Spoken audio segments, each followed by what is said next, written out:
Hi hello welcome to MTech Ravi Telugu YouTube channel. ఈరోజు మన YouTube ఛానల్లో వేరియబుల్స్ అంటే ఏంటి, అవి ఏ విధంగా యూజ్ చేస్తారు, అవి ఏ విధంగా డిక్లరేషన్ చేస్తారో చూద్దాం. So what mean by variable? The variable is a contains for the to store the data values. It can store the data. ఏదైనా ఒక like the data values is nothing but numbers and characters. ఏవైనా మనం numbers characters ని store చేసుకునేదానికి మనం use చేసే ఆ containers ఏమంటారంటే వేరియబుల్స్ అంటారు. The mainly in C programming the variables are specific type. మనం ఏదైతే వాల్యూస్, ఏదైతే లెటర్స్, ఏదైతే క్యారెక్టర్స్ ని స్టోర్ చేసుకుంటున్నామో దాని యొక్క స్పెసిఫిక్ టైప్ అనేది మనం కంపల్సరీగా ఈ ప్రోగ్రామింగ్ లాంగ్వేజ్ లో ఇవ్వాలి. సో ఎలాంటి టైప్ ఆఫ్ వేరియబుల్స్ మనం యూజ్ చేసుకుంటాం. ఫర్ ఎగ్జాంపుల్ మనము 1 2 3 అనేవి యూజ్ చేస్తాం. సో 1 2 3 అనేవి కూడా ఏంటి, నెంబర్స్. అదే 6.5 7.5 ఏదైనా హైట్ ని బేస్ చేసుకొని 6.5 5.7 ఈ విధంగా చెప్తారు. సో అవన్నీ ఏంటి, నెంబర్స్ లోనే డెసిమల్ నెంబర్స్ అంటారు. సో ఇంటీజర్ ఇది ఒక డేటా టైప్, ఫ్లోట్ ఇది ఒక data type, characters nothing but a value, A character, B character, like men women, like gender male or females. So ఇలాంటి వాటిని యూజ్ చేసేటప్పుడు మనం క్యారెక్టర్స్ యూజ్ చేస్తాము. అదే ఒక పర్సన్ యొక్క మేల్ ఆర్ ఫీమేల్, నెక్స్ట్ అదే ఒక పర్సన్ యొక్క హైట్ ని బేస్ చేసి లైక్ 5.6 6.1. సో ఈ విధంగా యూజ్ చేస్తే మనము డెసిమల్ పాయింట్స్ యూజ్ చేస్తాము. డెసిమల్ ఏమంటారంటే ఫ్లోట్ డేటా టైప్ అంటారు.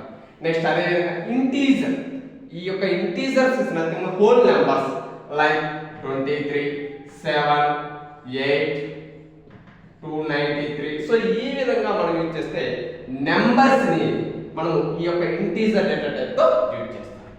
మెయిన్ గా మన వేరియబుల్స్ యొక్క సింటాక్స్ ఏ విధంగా ఉంటుందంటే, టైప్ ఏదైతే వేరియబుల్స్ రాస్తామో, వాల్యూస్ రాస్తామో, ఆ యొక్క value type, variable name equal to value and semicolon.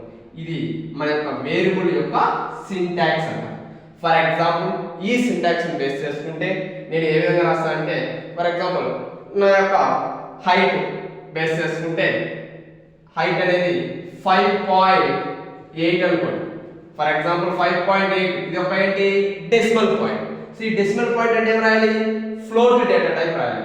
So example float variable name ఏంటి, హైట్ కదా, హైట్ ఈజ్ ఈక్వల్ 5.8 ఈ విధంగా రాస్తాను. లేదు నేను ఒక నెంబర్స్ చెప్తున్నాను.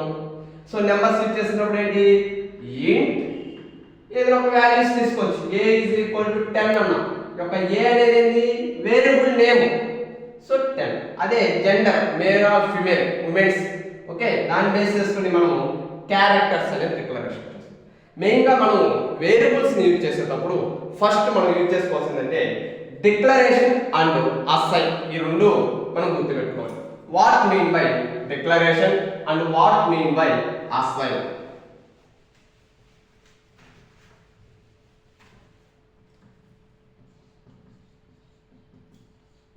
Assign means to assign the variable and values using for the data types. ఏదైనా ఒక టైప్ ని బేస్ చేసుకుని integer, age.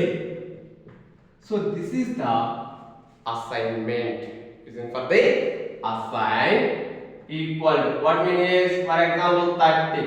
So 30 is the number, so integer number, and age is the variable name. Okay, so దీన్ని ఏదైనా declaration చేసుకుంటారంటే the declaration nothing but type and variable name same int age. So ఇక్కడ only data type మాత్రమే వస్తుంది. అదే విధంగా variable name మాత్రమే మనకు డిక్లరేషన్ జస్ట్ డిక్లేర్ చేస్తున్నాము. The assign to assign using for the equal symbol. మనం అసైన్ చేసేటప్పుడు యూజ్ చేయాల్సిన సింబల్ ఈక్వల్ సింబల్. అదే దాన్ని డిక్లరేషన్ చేశారు, అసైన్ చేశారు అనుకోండి, అసైన్. సో ఇప్పుడు డేటా టైప్ రాయడం అవసరం లేదు. For example age is equal to 30 అని రాయొచ్చు. ఎందుకు ఇక్కడ డేటా టైప్ రాయట్లేదు? ఆల్రెడీ డిక్లరేషన్ చేసాం. సో ఇక్కడ డిక్లరేషన్ అండ్ అసైన్ ఒకేసారి మెన్షన్ చేసాం. సో ఇక్కడ ఏం చేసాం? ఫస్ట్ డిక్లరేషన్ చేసాం, నెక్స్ట్ అసైన్ చేసాం. సో దీనికి మనం ఒక ఎగ్జాంపుల్ రాసుకుంటే ఇక్కడ చూడండి, డాష్ ఇంక్లూడ్ stdio డాష్ ఒక హెడర్ ఫైల్ యూజ్ చేసాము, మెయిన్ మెథడ్ యూజ్ చేసాము, ఇంట్ num my num అనే ఒక వేరియబుల్ నేమ్ ఇది. ఈ ఇంటీజర్ అనేది ఏంటి? టైప్ 50. సో ఈ my num అనేది వేరియబుల్ నేమ్. ఈ యొక్క వేరియబుల్ నేమ్స్ ని నేను ఇక్కడ ఒక ప్రింట్ఎఫ్ ఫంక్షన్ లో ఈ ప్రింట్ఎఫ్ ఫంక్షన్ ఏం రాశాను? ప్రింట్ చేస్తున్నాను. ఇప్పుడు ఈ ప్రింట్ చేసినప్పుడు ఏమవుతుంది? రిటర్న్ స్టేట్మెంట్ రాసాను, close the flower bracket. So program అనేది ఎగ్జిక్యూట్ అవుతుంది, కంపైల్ అవుతుంది. మరి అవుట్పుట్ ఏమొస్తుంది? వాల్యూ 15 ఆ? It is very wrong. What is the output is error. Why? ఎందుకు ఎర్రర్ వస్తుంది? ప్రోగ్రామ్ అంతా కరెక్టే, ప్రింట్ఎఫ్ ఫంక్షన్ ఇచ్చాము, మరి ఎర్రర్ ఎక్కడ వస్తుంది? we cannot find out for the we are using for format. ఏం మిస్ చేశారు మీరు? ఫార్మాట్ అనేది ఇవ్వలేదు. ఏ ఫార్మాట్? ఒక 15 అనేది ఏ ఫార్మాట్ లో ఉంది? అది సి ప్రోగ్రామింగ్ లాంగ్వేజ్ లో మనకు ప్రింట్ఎఫ్ ఫంక్షన్ ఇక్కడ ఫార్మాట్ అనేది యూజ్ చేస్తారు. ఆ ఫార్మాట్ యూజ్ చేసి మనం ఇస్తే ఆ ఎర్రర్ అనేది రెక్టిఫైడ్ అవుతుంది. సో ఈ రోజు వేరియబుల్స్ అంటే ఏంటి, అది ఏ విధంగా డిక్లేర్ చేస్తారు, అది ఏ విధంగా అసైన్ చేస్తారు, ఆ వేరియబుల్స్ ఎలా ఫైండ్ అవుట్ చేస్తారు అనేది చూసాం. సో నెక్స్ట్ క్లాస్ లో ఈ ఫార్మాట్ ఇచ్చి ఎగ్జాక్ట్ గా అవుట్పుట్ ఎలా రావాలనేది నెక్స్ట్ క్లాస్ లో చూద్దాం.